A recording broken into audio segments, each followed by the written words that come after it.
Hello everyone, a very good evening. आ जाओ, आज का सेशन आपके लिए बहुत इंपॉर्टेंट है। जैसे कि कल मैंने आपके साथ एक वादा किया था कि मैं आपको 5 मंथ्स का प्लान बता दूंगा। अगर इसे फॉलो करोगे तो आपका टारगेट 650 प्लस अचीव हो सकता है। आपके ऊपर डिपेंड करेगा, बट टोटली अचीवेबल प्लान होने वाला है मेरे दोस्तों। मतलब क्या कि कैसे पढ़ाई करनी है, biology, chemistry, physics, organic chemistry, physical chemistry. This video can change your life. तो आपका वीडियो बहुत इंपॉर्टेंट है, सेशन बहुत इंपॉर्टेंट है। अगर आपके कुछ डाउट्स है तो आप मुझे पूछ सकते हो कमेंट सेक्शन के अंदर।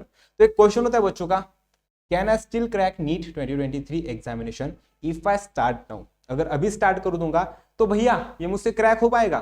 तो उसका आंसर है टोटली यस, बट आपको बहुत ज्यादा मेहनत करनी पड़ेगी। आज का सेशन आपको एंड तक देखना पड़ेगा, प्लस उसे लिखना पड़ेगा। एक पेन लो, एक पेपर लो, वहां पर लिख डालो सभी चीजें। मैं आज आपको प्लान बताने वाला हूँ। प्लान मतलब क्या कि सुबह उठ के बायोलॉजी पढ़नी है, ऐसे टॉपिक को ऐसे पढ़ना है, एनसीईआरटी से पढ़ना है या नहीं, क्वेश्चन की प्रैक्टिसिंग कहाँ से करनी है, कब करनी है, रिवीजन कैसे करनी है, शॉर्ट नोट्स कैसे बनाने हैं, हर एक चीज डिस्कस होगी मेरे दोस्तों। तो इतना बढ़िया सेशन आपको कहीं नहीं मिलेगा। तो मैं आपसे एक दरखास्त करना चाहता हूँ, एक्चुअली एक आपसे एक गुजारिश करना चाहता हूँ, इस वीडियो को लाइक भी कर देना, बट इसे एंड तक भी देखना क्योंकि बहुत ही इंपॉर्टेंट सेशन है। तो चलो, can I still crack NEET? Yes you can do मेरे दोस्तों। तो यहाँ पर आपके लिए पास है एक टारगेट 650। टारगेट 650 कैसे आया था, हमने कल डिस्कस किया था। 360 biology, 150 plus chemistry and 140 plus आपका फिजिक्स, ये हमारा टारगेट है। टारगेट मतलब क्या होता है कि आपने एक गोल सेट किया है कि मैं मेरी जिंदगी में ये चाहता हूँ, अगर मैं कुछ पाना चाहूंगा, कुछ अचीव करना चाहूंगा तो मैं इसे चाहूंगा। तो उसके लिए आपको मेहनत करनी पड़ती है। मैं नहीं कहूंगा कि आज का वीडियो देख लोगे, सो जाओगे, नीट दोगे तो आपका पास हो जाएगा, ऐसा नहीं होने वाला मेरे दोस्तों। टोटली आपके ऊपर डिपेंड करता है, इट्स यू।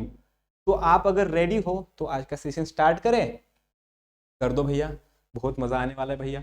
आप वैसे तो हमें बोर नहीं होने देते, एंड उसके साथ एक प्लान भी बताने वाले हो। प्लान मतलब क्या, सुबह कब उठना है, कैसे पढ़ाई करनी है, कहाँ से करनी है, कौन से नोट्स फॉलो करने हैं, शॉर्ट नोट्स की पढ़ाई कैसे करनी है, सभी चीजें।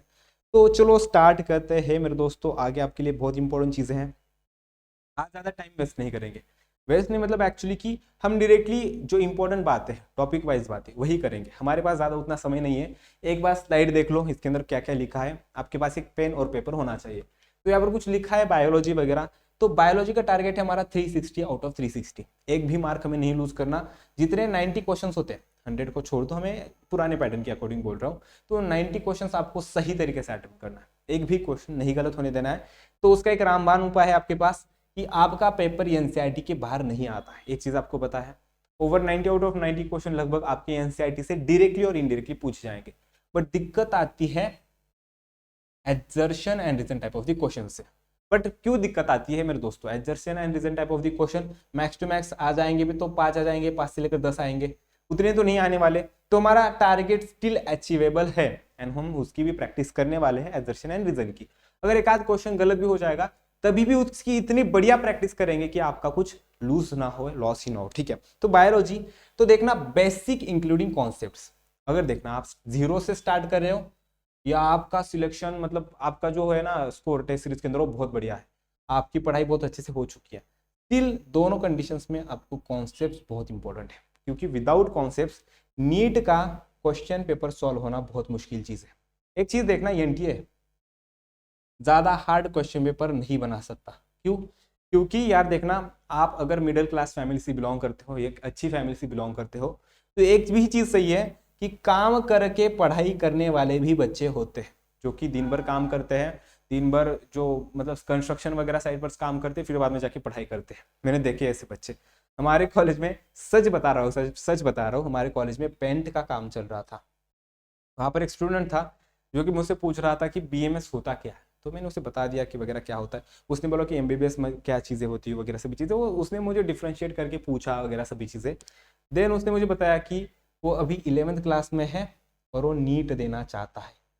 उसकी अभी तक की पढ़ाई जो है वो गवर्नमेंट स्कूल से हुई है, एंड उसके पास क्लासेस नहीं है। वो दिन भर काम करता है, कॉलेज में कभी कभार जाके पढ़ाई करता है, एंड रात में बोर्ड्स की बुक्स पढ़ता है। तो मैंने उसे अपनी एनसीईआरटी दे दी। तो एक्चुअली ये बातें नहीं बताते, बट स्टिल बता दी मैंने आपको। तो एनटीए चाहता है कि नॉर्मल से लेकर नॉर्मल बच्चा और हायर से लेकर हायर कैटेगरी वाला बच्चा भी इसके अंदर कॉम्पीट करे। तो हमारा एक सब्जेक्ट होने वाला है।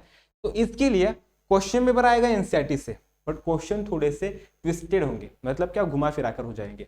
कि मुझे बताओ, आपका नाम क्या है, आप बोलोगे कि मेरा नाम ये है, तो आपके बोलोगे कि आपका नाम आपके पिताजी ने क्या रखा, बस इतना डिफरेंस होता है, ज्यादा कुछ डिफरेंस आपको उस चीज के अंदर नहीं दिखाई देगा मेरे दोस्तों। तो बेसिक कंप्यूटर आपको करने हैं इंक्लूडिंग कॉन्सेप्ट्स, आपको कॉन्सेप्ट बहुत अच्छे से परफेक्ट करनी है। इसके अंदर आते हैं लिंक टॉपिक्स, ठीक है, प्लीज अपने नोटबुक में इसे लिख लो कि कॉन्सेप्ट कवर करते समय लिंक्ड टॉपिक्स को बहुत अच्छे से पढ़ाई करनी है। जैसे कि मैं आपको बताना चाहूंगा, अगर बात करेंगे स्ट्रक्चरल ऑर्गेनाइजेशन इन ऑर्गेनिजम्स, उसके अंदर क्या दिया है, आपके पास different type of the tissues है, different type of the cells है, बट वो चैप्टर आपको ह्यूमन फिजियोलॉजी के साथ लिंक कर देगा वो चैप्टर। फिर बाद में आपने एनाटॉमी ऑफ फ्लावरिंग प्लांट्स मतलब क्या है, एंजियोस्पर्म्स वो टॉपिक देखा होगा, वो टॉपिक लिंक करता है प्लांट फिजियोलॉजी के साथ। क्लियर है, दो चीजें तो क्लियर है।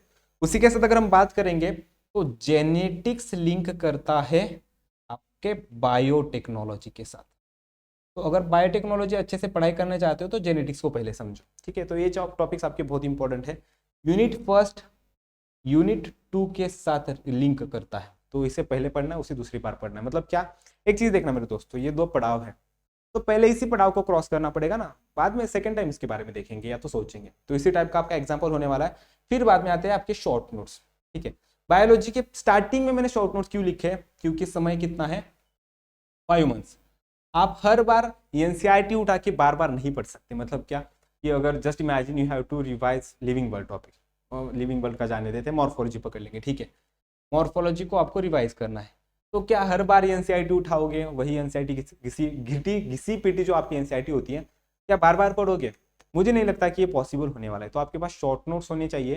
तो मैंने खुद के शॉर्ट नोट्स बनाए थे, बट स्टिल मेरे पास एक बुक थी जिसका मैंने पीडीएफ डाला था आपके पास। तो इस बुक के अंदर क्या है, देखना शॉर्ट नोट्स किस तरह से होते हैं। अगर मैं लीफ की बात करूंगा तो लीफ का कहाँ पर है, याद रखें इतना सेक्शन लीफ का है। एंड मैं जानता हूं कि एनसीईआरटी के अंदर जितनी इंपॉर्टेंट चीजें हैं उतनी इसके अंदर है, इसके बाहर का क्वेश्चन नहीं आ सकता। तो मैं आपको पढ़ के एग्जांपल बता दूंगा। तो एग्जांपल थोड़ा सा कुछ इस तरीके से होने वाला है मेरे दोस्तों। लीफ के बारे में, बस लीफ के बारे में पढ़ेंगे। लीफ अटैच होता है लीफ बेस से, पेटियोल से नहीं। देखो एक कॉन्सेप्ट कवर हो गई, एक क्वेश्चन कवर हो गया। मोनोकोट के अंदर क्या होता है, लीफ बेस एक शीट की फॉर्मेशन करता है। लेगुमिनस प्लांट्स के अंदर वो क्या होता है, पॉलिविनस होता है, आपको पता है। देखो ये भी एनसीईआरटी का स्टफ है, सभी का सभी एनसीईआरटी का स्टफ है। सिंपल लीफ क्या होता है, इंसाइज हो सकता है या तो इंसिजेंस होंगे भी, फिर बाद में वो मिड रिप को टच नहीं वगैरह करेंगे, वो आपकी एनसीईआरटी की लाइन है। फिर बाद में कंपाउंड लीफ होता है जिसके अंदर pinnately compound leaf, palmately compound leaf. Pinnately compound leaf के आपके क्या आ जाएंगे, एक सिंगल, उसके बाद में लीफ, वो आपका नीम आ जाएगा। पाल्मेटली का silk cotton. Petiole holds leaf blade to the light as well as the wind में फ्लटर कल में हेल्प करता है। तो देखना कितनी सिंपल सिंपल चीजें हैं मेरे दोस्तों। इस तरीके से ना शॉर्ट नोट्स आपको बहुत ही ज्यादा हेल्पफुल हो सकते हैं, ठीक है। तो उसके बाद आते हैं माय वन शॉट। बट यहाँ पर मैं टू बी मोर ऑनेस्ट कहना चाहूंगा, बस मेरे नहीं, ठीक है यार। ऐसी मत करना कि भैया ने वीडियो बना दिया था, भैया बोले कि अगर मेरे वन शॉट करोगे तो 650 आ जाएंगे। नहीं, मेरे से भी ज्यादा बहुत अच्छे एक्सपीरियंस टीचर्स है जिनके साथ आप पढ़ सकते हो। बट एक चीज है, अगर मेरे साथ पढ़ोगे तो एक्चुअली क्या हो जाएगा कि हमारी वाइब्स मैच करेंगी। मैं आपको थोड़ा सा बेसिक से पढ़ाऊंगा, क्योंकि मैंने स्टार्ट जो क्रैश कोर्स जो स्टार्ट किया मेरे दोस्तों, हमने जो क्रैश कोर्स स्टार्ट किया है वो उन्हीं बच्चों के लिए किया है जिनका बेसिक्स हमें करवाना है। एक तो वक्त के अंदर करवाना है, बेसिक्स के साथ करवाना है, क्वेश्चन की प्रैक्टिसिंग के साथ करवाना है। तो यहाँ पर मोस्ट बेसिकली मेरे खुद के वन शॉट करना, मेरे साथ क्वेश्चन की प्रैक्टिसिंग कर लेना। मैं क्वेश्चन की प्रैक्टिसिंग भी करवाता हूँ, तो आपका बेनिफिट मैक्सिमम हो जाएगा। अगर आप किसी टीचर से पहले से पढ़ रहे हो तो उनके साथ पढ़ लो, बट कुछ टॉपिक्स मेरे साथ कर लो जो कि आपको अच्छे लगे मेरे साथ। एंड अगर हमारी लैंग्वेज और वाइब्स मैच होती है तो सभी टॉपिक्स मेरे साथ कर लो, क्योंकि बहुत बेनिफिट हो जाएगा। तो यहाँ पर देखना, हमने कॉन्सेप्ट ठीक कर लिए, शॉर्ट नोट्स कर ली, वन शॉट नोट कर लिए, ठीक है, मतलब वन शॉट के लेक्चर्स कर लिए। फिर बाद में आते हैं एनसीईआरटी की क्वेश्चन प्रैक्टिसिंग। एनसीईआरटी की क्वेश्चन प्रैक्टिसिंग, ये सभी चीजें एनसीईआरटी के रिगार्डिंग है। आउट ऑफ एनसीईआरटी में किसी भी चीज की बात नहीं कर रहा, ठीक है। तो एनसीईआरटी की क्वेश्चन प्रैक्टिसिंग आपको करनी है, डिफरेंट बुक्स आती है, एंड ज्यादा आउट ऑफ एनसीईआरटी क्वेश्चन नहीं सॉल्व करने। अगर आपको लाइन टू लाइन भी क्वेश्चंस मिलते हैं एनसीईआरटी के तो उसे सॉल्व करो। लाइन टू लाइन भी हो जाएंगे तो चलेगा, बट आउट ऑफ एनसीईआरटी करके आपका टाइम वेस्ट मत करना। हाँ, थोड़े क्वेश्चन जो कि बहुत इंपॉर्टेंट है, पीवाईक्यू में बहुत बार रिपीटेड है, या तो assertion of the reason type के थोड़े से है, तो उससे आप रेफर कर सकते हो। But out of NCERT question practicing waste होने वाला है। एंड पीवाईक्यू की प्रैक्टिसिंग कर लो। अगर क्वेश्चन की प्रैक्टिसिंग रिपीटेडली करोगे तो कोई भी आपको नहीं रोक सकता, कोई भी नहीं रोक सकता। And at the end of this video, मतलब जहां पर वीडियो एंड होने वाला है, वहां पर मैं आपको एक ऐसी चीज बताऊंगा जो कि आपकी 70% मैटर करती है आपके सिलेक्शन में। तो इस वीडियो को एंड तक को देखना ही पड़ेगा मेरे दोस्तों, ठीक है। तो अभी आएंगे हम केमिस्ट्री की तरफ। केमिस्ट्री का हमारा टारगेट है 150 plus. 150 plus target still achieve हो सकता है, बट बहुत ही ज्यादा ज्यादा ज्यादा स्मार्ट वर्क करना पड़ेगा। जितना ज्यादा स्मार्ट वर्क करोगे उतने ज्यादा चांसेस आपके बढ़ जाएंगे केमिस्ट्री में 150 तक जाने के। बट ये आपके ऊपर टोटली डिपेंड करता है, मैं फिर से आपको बता रहा हूँ। तो क्या करना है, एनसीईआरटी बेसिक बहुत इंपॉर्टेंट है। इनऑर्गेनिक केमिस्ट्री में मुझे नहीं लगता कि आज तक एक क्वेश्चन भी बाहर से आया होगा, ठीक है। आते हैं कभी कभार एक्सेप्शंस कुछ, बट 100% क्वेश्चन इनऑर्गेनिक के आपके एनसीईआरटी से होते हैं। अगर आप मुझे बोलोगे कि भैया स्कोरिंग सब्जेक्ट कौन सा है, तो बहुत लोगों का आंसर होगा बायोलॉजी, बट मेरा है इनऑर्गेनिक केमिस्ट्री, ठीक है। Inorganic chemistry is a scoring subject. उसका एक रीजन बता दो मेरे दोस्त, please note down this reason. Biology सबके बस की बात है, सबके बस की, सबको वन शॉट मिलते हैं, थ्योरी पार्ट कर लेते हैं, मतलब याद कर लेते हैं, रेटिफाई कर लेते हैं, बहुत ज़्यादा चीज़ें कर लेते हैं, क्वेश्चन की प्रैक्टिसिंग कर लेते हैं। तो बायोलॉजी में कंपटीशन सभी का हाईएस्ट होता है। कुछ एक्सेप्शंस होते हैं जो कि अच्छे से पढ़ाई नहीं करते बच्चे, अगर आप मेरे साथ जुड़े रहोगे तो अच्छे से कर लोगे। बट इनऑर्गेनिक केमिस्ट्री सबके बस की बात नहीं है। क्यों?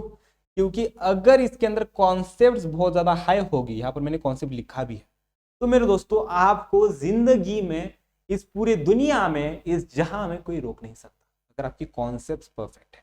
एंड मैं आपको एक चीज बताना चाहूंगा, अगर आपको ऑर्गेनिक केमिस्ट्री में मास्टरी करनी है तो आपको इनऑर्गेनिक केमिस्ट्री परफेक्ट करनी पड़ेगी। अगर मैं आपको कोई दिखा दूं ऐसा बंदा या तो ऐसा कोई प्रोफेसर जिसने ऑर्गेनिक केमिस्ट्री में नोबेल प्राइज मिलाया है या तो लिया है, सबसे पहले उसकी इनऑर्गेनिक केमिस्ट्री चेक कर लो, तो वो सबसे ज्यादा स्ट्रांग होगी। ऑर्गेनिक केमिस्ट्री से भी ज्यादा और इनऑर्गेनिक केमिस्ट्री उसकी ज्यादा क्या होगी, स्ट्रांग होगी। तो आपको इसके ऊपर ध्यान देना है। ये एनसीईआरटी बेसिक कॉन्सेप्ट करने हैं, वन शॉट करने हैं, किसी के भी कर लो, आप किसी भी टीचर के साथ कर सकते हो, इस चैनल पर भी मिल जाएंगे, प्लस डिटेल कर सकते हो अगर कुछ टॉपिक्स आपको कॉन्सेप्ट्स याद नहीं होती तो इनऑर्गेनिक में हेल्प कराता है ऑर्गेनिक, ऑर्गेनिक में हेल्प कराता है इनऑर्गेनिक। यहाँ पर देखना, क्वेश्चन की प्रैक्टिसिंग कर लो, पीवाईक्यूज कर लो, आउट ऑफ एनसीईआरटी देखने की जरूरत भी नहीं है। जरूरत मैं बोल रहा हूं कि देखने की भी, आप सोचना तो दूर रखो यार, सोचो भी मत और देखो भी मत।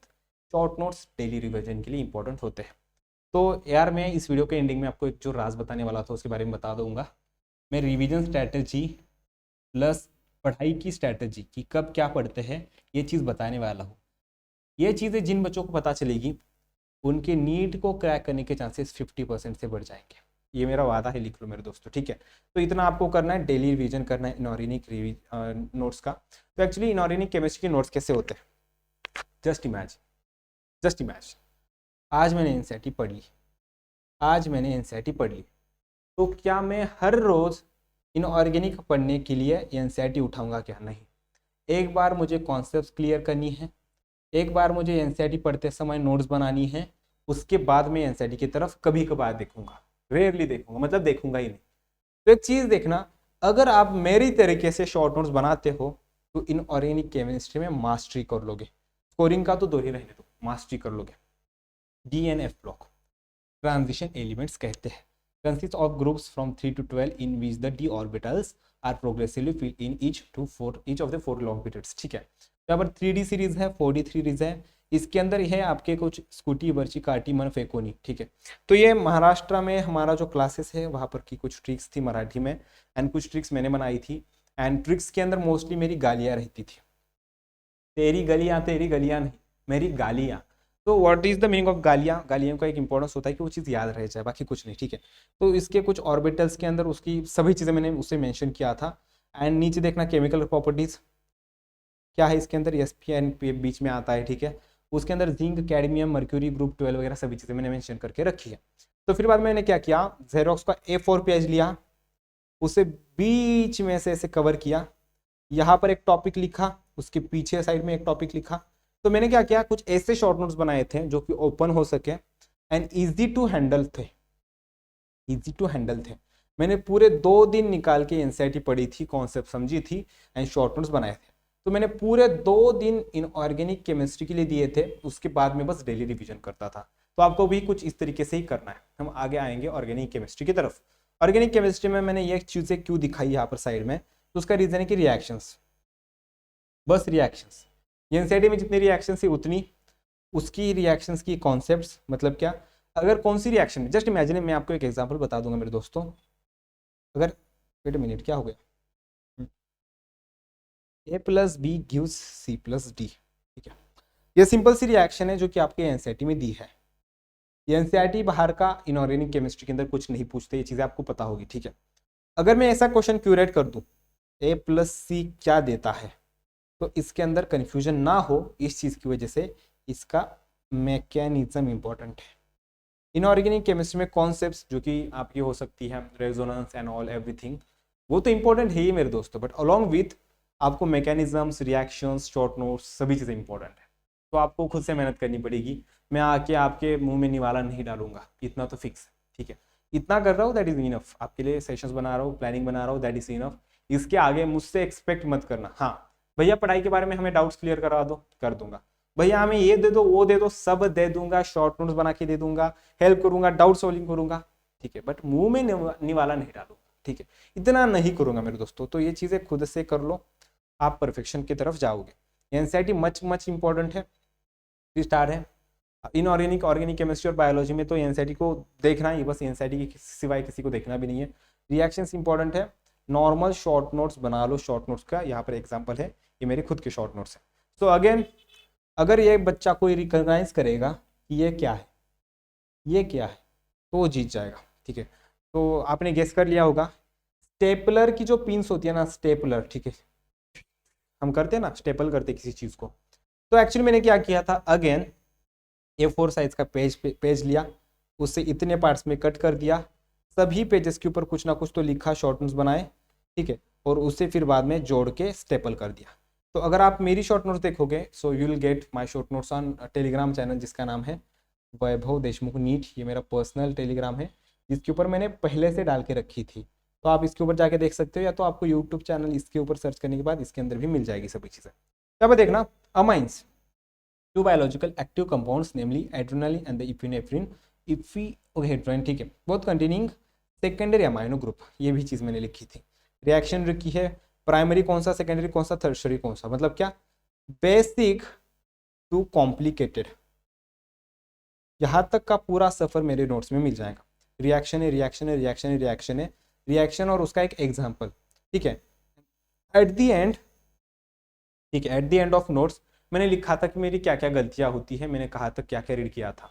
And at the end of this session में आपको बताने वाला हूँ कि पढ़ाई कैसे करते हैं, कब करते हैं।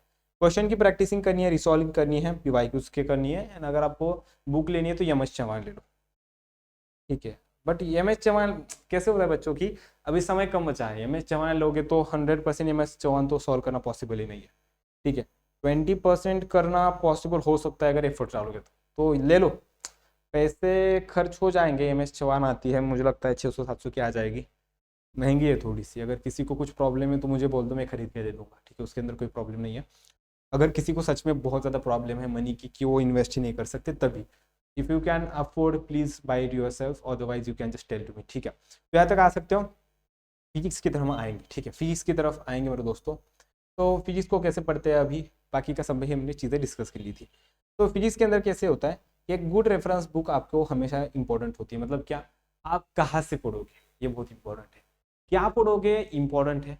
अगर आप फिजिक्स की बहुत ज़्यादा पढ़ाई करते हो और कुछ भी पढ़ते हो, कुछ भी मतलब एनी स्टफ इंपॉर्टेंट नहीं होता। आपको एक प्रॉपर पढ़ाई करनी होती है, प्रॉपर चीज़ों के साथ, ठीक है। तो उस चीज़ के लिए रेफरेंस बुक ले लो। तो मैं आपको सजेस्ट करना चाहूँगा, कुछ एयरलेस होती है, डीसी पांडे होती है, तो ऐसी बुक्स आप यूज़ कर सकते हो। बट आपके एरिया में, आपके कोचिंग में जो नॉर्मली बुक्स यूज़ करते हैं उसे फॉलो कीजिएगा, क्योंकि आपको हेल्प इंपॉर्टेंट हो जाएगी। जैसे कि मयूरी मैम है ना, मयूरी मैम क्या फॉलो करती थी, मार्वल की करती थी, एंड मुझे मार्वल तो पसंद ही नहीं थी। तो ऐसा होता है ना, मयूरी मैम को मार्वल पसंद है बट मुझे एररलेस पसंद है, एंड मयूरी मैम हेड करती है एररलेस से, इससे हमारा मतलब उल्टा है। तो टोटली डिपेंड करता है यार, ठीक है। एक गुड टीचर बहुत इंपॉर्टेंट है। तो क्या कर सकते हो, आप हमारे चैनल पर आ जाओ, वहाँ पर आपको पूरी फिजिक्स पहले से बेसिक स्टार्टिंग से मिल रही है। तो गुड टीचर आपको यहाँ से भी मिल जाएगा। तो अदरवाइज आप जिस टीचर के साथ पढ़े हो वो इंपॉर्टेंट है। एंड टीचर के साथ मेरा कहना है कि उनके नोट्स, ठीक है, टीचर के शॉर्ट नोट्स या तो नोट्स बहुत इंपॉर्टेंट चीज़ है। प्रैक्टिस प्रैक्टिस प्रैक्टिस, गलती करो सुधरो, गलती करो उसे फिर से रिकॉग्नाइज करके सुधर जाओ, ऐसे करो, गलती करो, ठीक है। फिजिक्स के अंदर गलतियां करना इज मच इंपॉर्टेंट, अदरवाइज आप आगे नहीं बढ़ सकोगे, ठीक है। तो फिजिक्स के अंदर मिस्टेक्स करना is proper important thing, and formula sheet आपके पास होनी चाहिए। जस्ट एज अ एग्जांपल आपके पास ये फॉर्मूला शीट सामने है, ठीक है। क्या है इसके अंदर, okay, current electricity I equals to Q by T, ampere के अंदर होता है रिलैक्सेशन टाइम, फिर बाद में यहाँ पर आपको दिया है सभी के रिलैक्सेशन टाइम वगैरह सभी चीज़ें, ठीक है। तो मेंशन किया है, देखना बस again same thing, A4 size का पेपर लिया, उसे 4 पेज में कट कर दिया, यहाँ पर यहाँ पर यहाँ पर लिख के एक पेज के अंदर सब कुछ समा दिया। देखो बस इतने से पेज के अंदर कितनी ज़्यादा आपके ये हो गए, क्या हो गए, क्या फॉर्मूलेज आ गए, ठीक है। तो इस चीज़ से आप भी कर सकते हो। तो हमने फिजिकल केमिस्ट्री का डिस्कस करना रह गया ना, फिजिकल केमिस्ट्री का मैं बता दूंगा। फिजिकल केमिस्ट्री का भी क्या होता है मेरे दोस्तों, आपको कुछ अच्छी बुक फॉलो करनी है, ठीक है। अच्छी बुक के साथ आपको हो जाएगा। अगेन एनसीईआरटी 2-3 बार पढ़ लो, अच्छे से रिवाइज कर लो। आपको ये नोटबुक के अंदर नोट डाउन करना पड़ेगा, ठीक है। प्लस आपको एक चीज़ करनी है कि क्वेश्चन की प्रैक्टिसिंग करनी है, खास करके पीवाई को बार बार सॉल्व करने हैं। एक चीज़ देखना, कॉन्फिडेंस बहुत इंपॉर्टेंट चीज़ है, ठीक है। कॉन्फिडेंस के ऊपर 2 मिनट बात करना चाहूँगा। कॉन्फिडेंस इंपॉर्टेंट क्यों है, क्योंकि अभी आपकी आएगी टेस्ट सीरीज। टेस्ट सीरीज के अंदर सबकी फट जाती है, क्या फटती है, आप सभी लोगों को पता है कि क्या फटती है, ठीक है। तो क्या होता है कि कॉन्फिडेंस के अंदर फट जाने के बाद बच्चे टेस्ट को स्किप कर देते हैं, क्यों, क्योंकि ना रहेगी काटी, ना रहेगा बाज, क्या होता है, क्या कुछ तो होता है ना, उस होता है ना ओके ठीक है, मतलब क्या है, अगर टेस्ट ही नहीं दोगे, ठीक है, तो लो स्कोर ही नहीं आएगा, लो स्कोर ही नहीं आएगा तो कॉन्फिडेंस लूज ही नहीं होगा, ठीक है। तो ये बच्चे करते हैं। पर एक चीज देखना, आपके अंदर हिम्मत होनी चाहिए, आपके अंदर वो करेज चाहिए, आपके अंदर वो गट्स चाहिए कि हाँ टेस्ट के अंदर चाहे मेरा स्कोर 100 आए 0 आए, मैं टेस्ट दूंगा। क्यों, क्योंकि टेस्ट के अंदर मुझे अपनी मिस्टेक्स पता चलती है। तो मिस्टेक्स पता होनी बहुत इंपॉर्टेंट चीज़ है, क्योंकि हमें पता होता है हमारा स्ट्रॉन्ग पॉइंट क्या है, हमें पता होता है मेरा स्ट्रॉन्ग पॉइंट क्या है, मेरा स्ट्रॉन्ग पॉइंट बायोलॉजी, पूछ लो मैं बता दूंगा। बट मुझे पता नहीं होना चाहिए, मुझे पता नहीं होता ना कि मेरा फिजिक्स बहुत ज़्यादा वीक पॉइंट है। तो वीक पॉइंट को, वीक एरियाज को रिकॉग्नाइज करने के लिए आपके पास कॉन्फिडेंस होना चाहिए, ताकि आप टेस्ट सीरीज के अंदर उससे अच्छे से अटेम्प्ट कर सको। ज़्यादा लोड नहीं लेना है, कंसिस्टेंसी, डेली पढ़ाई करनी है, स्किप नहीं करना है। महीने में या तो कभी 2-3 महीने में एक आध बार ब्रेक ले सकते हो, मैं तो उतना भी नहीं लिया करता था, अभी नहीं लेता, ठीक है। आपको सुन के बहुत हैरानी होगी कि मेरी एग्ज़ाम 2:30 बजे से लेकर 5:30 बजे तक थी। 6 बजे रूम पर आया और 6 बजे आपके लिए स्टार्ट कर दिया सेशन, ठीक है, सेशन की तैयारी वगैरह करना, एंड आपका अभी सेशन अपलोड हो रहा है। तो देखना कंसिस्टेंसी इंपॉर्टेंट चीज़ है, अगर ये ज़िंदगी में नहीं है तो आगे नहीं बढ़ सकोगे मेरे दोस्तों। फिर बाद में आते हैं कि पढ़ाई कब करनी है, कैसे करनी है, ठीक है। आपने हमें स्ट्रैटेजी बता दी है भैया, एक छोटा सा 2 मिनट प्लान बता दो, ओके बता दूंगा, ठीक है। बस 2 मिनट के अंदर सभी चीज़ें कवर कर दूंगा।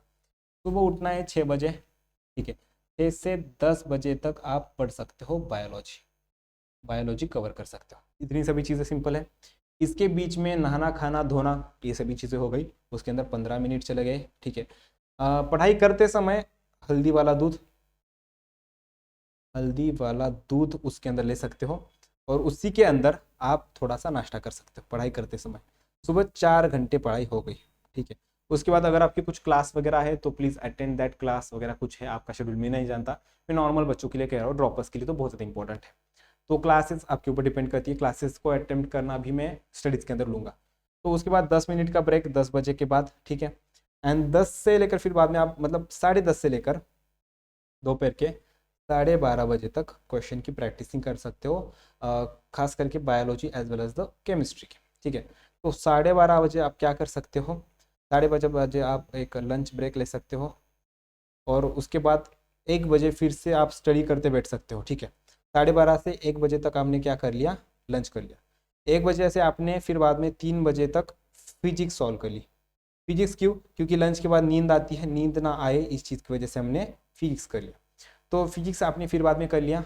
उसके बाद एक नैप ले लो, ले लिया आपने 15 मिनट की, ठीक है।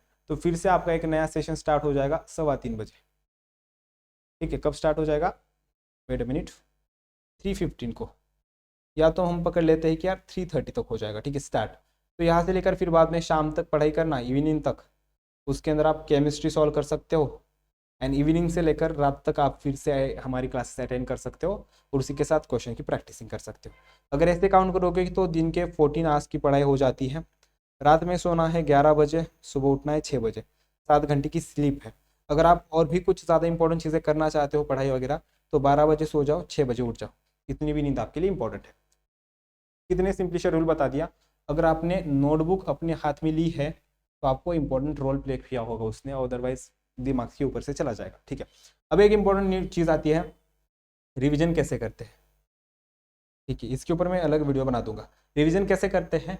रिवीजन के लिए पहले कंटेंट होना चाहिए, शॉर्ट नोट्स। ठीक है, अगर आपके पास कंटेंट ही नहीं है तो क्या रिवाइज करोगे, घंटा नहीं, शॉर्ट नोट्स होनी चाहिए, बहुत इंपॉर्टेंट है। तो शॉर्ट नोट्स क्या करनी है, सुबह उठने के बाद एक 30 मिनट्स, ज़्यादा मत रिवाइज करना, सुबह 30 मिनट्स, शाम में 5 से लेकर 6 बजे के बीच में। ठीक है, इसके बीच में, ये PM की बात चल रही है, शाम में, तो उसके बीच में 1 घंटा टेरेस के ऊपर चले जाओ, टेरेस के ऊपर जाके उसे रिवाइज करो, टेरेस के ऊपर जाके रिवाइज करना है। उसके अंदर आप organic chemistry, inorganic chemistry, physics के फॉर्मूले कुछ भी रिवाइज कर सकते हो, एनीथिंग जो कि आपके पास शॉर्ट नोट्स अवेलेबल है। एंड फिर बाद में रात में सोने से पहले 30 मिनट्स। ठीक है, मतलब बस डेली रिवीजन हुआ 2 आवर्स का। ठीक है, आपने ऐसे बैठे बैठे दिन भर 2 घंटे का रिवीजन कर लिया। सुबह 30 मिनट, रात में सोने से पहले 30 मिनट्स, और दोपहर को मतलब शाम को 5 से लेकर 6 बजे के बीच में 1 घंटा। तो ऐसे आपने कितना कितना रिवीजन कर लिया मेरे दोस्तों, 2 आवर्स का। उसको छोड़ के आपको 2 आवर्स की क्वेश्चन प्रैक्टिसिंग भी करनी है, डेली क्वेश्चन प्रैक्टिसिंग। तो आप बोलोगे कि भैया डेली क्वेश्चन प्रैक्टिसिंग करना इंपॉर्टेंट है क्या, तो यस, डेली क्वेश्चन प्रैक्टिसिंग करना बहुत इंपॉर्टेंट है, ताकि आपको आपकी मिस्टेक्स पता चले। एक मिस्टेक बुक तैयार करना। क्या मिस्टेक बुक मतलब क्या, कि मेरे कौन से क्वेश्चन गलत हो गए, जैसे कि what is the meaning of prop root, what is the meaning of stilt root. आपने ये क्वेश्चन गलत कर लिया तो लिखना वहां पर, ऐसे पूरा क्वेश्चन नहीं लिखना है, हाँ, कि वहां पर मैं स्टिल्ट रूट्स गलत कर लिया था तो वहां पर लिख दिया। जब आपकी नीट नजदीक आएगी तो ये सभी चीजें आपको रिवाइज करने में बहुत ज्यादा हेल्पफुल हो जाएगी मेरे दोस्तों। ठीक है, तो एक मिस्टेक बुक भी तैयार कर लेना, क्वेश्चन की प्रैक्टिसिंग कर लेना। एंड अगर हेल्थ का बहुत इंपॉर्टेंट रोल प्ले करता है, हेल्थ के ऊपर ध्यान दो। मैं अगला वीडियो बहुत ही जल्दी बनाऊंगा, सेशन लूंगा, जिसके अंदर मैं आपको हेल्थ के बारे में, मिस्टेक बुक के बारे में, या तो रिवीजन के बारे में बता दूंगा। अगर आपके कुछ डाउट्स है तो प्लीज़ कमेंट सेक्शन के अंदर बता देना। यहाँ तक सेशन को अटेंड किया है, मतलब आपको पसंद आया होगा, तो इस सेशन को बहुत ही जल्दी से अच्छे तरीके से लाइक कर लो, इस चैनल को शेयर कर लो, प्लस सब्सक्राइब कर लो। ठीक है, हमारे टेलीग्राम चैनल को ज्वाइन करना भूलना मत, जिसका नाम है यस अनअकैडमी नीट एक्सप्रेस। तो यहाँ पर आपको बाकी की सभी चीज़ें मिल जाएगी। ठीक है, तो यहाँ पर यस मेरे दोस्तों अभी कुछ चीज़ें डिस्कस करेंगे। ये मैं हूँ, ठीक है, आपको पता है। एंड हमारी क्लासेस फ्री में होती है, टेलीग्राम ज्वाइन कर लो। टेलीग्राम का चैनल का नाम क्या है, अनअकैडमी नीट एक्सप्रेस। उसके बाद अनअकैडमी के आइकॉनिक और प्लस सब्सक्रिप्शन के बहुत ज़्यादा बेनिफिट्स है, personal guidance, study planner, study material, experts की guidance, test analysis, structure courses, unlimited access, weekly test as well as the live classes. तो उसे आप परचेस कर सकते हो। परचेस करते समय आप हमारा कोड यूज़ कर सकते हो, जिसका नाम है BD1। इसके बाद आपको 10% डिस्काउंट मिल जाएगा, एंड अगर कुछ एडिशनल डिस्काउंट है तो वो भी मिल जाएगा। तो यही कोड यूज़ करना है, BD1, बहुत ज़्यादा बेनिफिट्स मिल जाएंगे। And thank you for the watching this session. Please subscribe this channel, also press the, don't forget to press the bell icon. ठीक है, and don't forget to also like and share. PDF आपको मिल जाएगी Telegram के ऊपर, Telegram का नाम है yes Unacademy NEET express. तब तक आप अच्छे से पढ़ाई करना, जल्दी मिलते हैं नए सेशंस के अंदर। Bye bye, have a nice day, take care my friends. अच्छे से पढ़ाई करना, एंड अगर कुछ डाउट्स है तो comment section is always open.